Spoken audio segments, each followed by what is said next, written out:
them different, and yet they share many attributes: gender, age, race, religion, economic background, education, political views and social attitudes. Pollsters, therefore, can only ever try to tell us how this might make us all behave in terms of a specific question, but it's only ever going to be a snapshot of wildly interpretable data.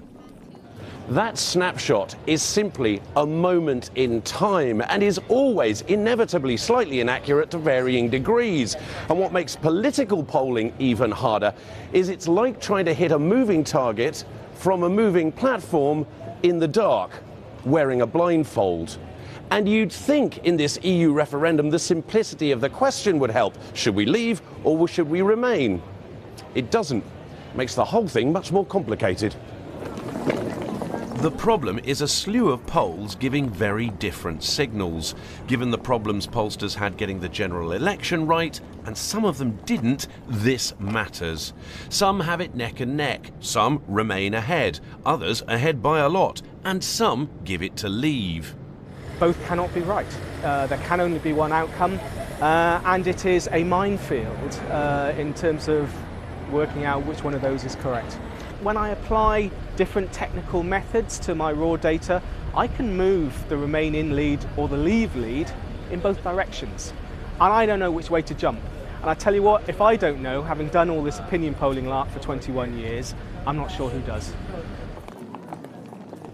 Some of this is down to how the polls are done, how they get a truly representative sample of society in the first place, either by phone or online panels. Which is best is a bone of contention that in recent days has even spilt onto social media, and both have their issues. The problem is that it's become harder and harder to get representative samples. Online samples are by their nature self-selecting, so have biases to begin with. Phone samples used to be considered far more representative, but in recent years the response rates to phone polls have dropped so low that it's hard now to consider them to be random samples. So both modes have an element of self-selection. Can I ask you a few questions about yourself? Would you say you're likely to vote or will definitely vote?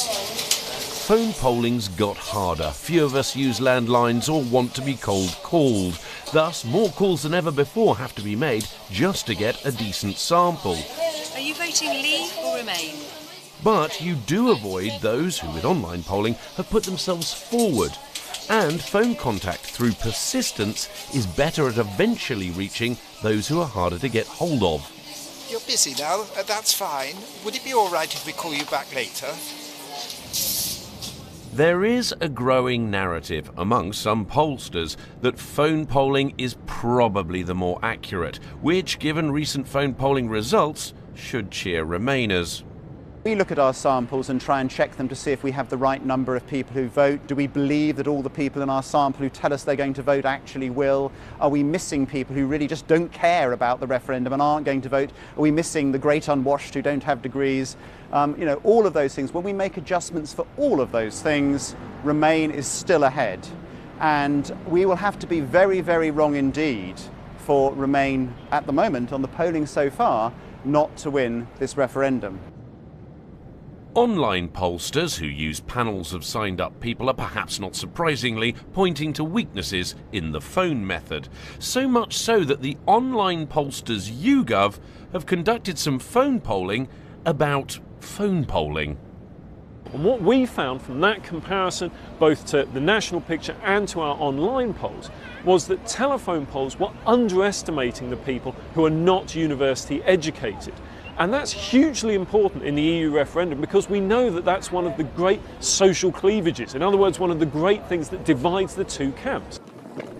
So, phone polls are missing potential Leave voters. Online are accused of overstating them. But quite apart from the question, there are two others that are vital.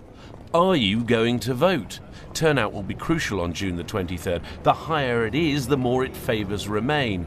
And what happens when the mass of don't knows make up their mind? With more questions and mixed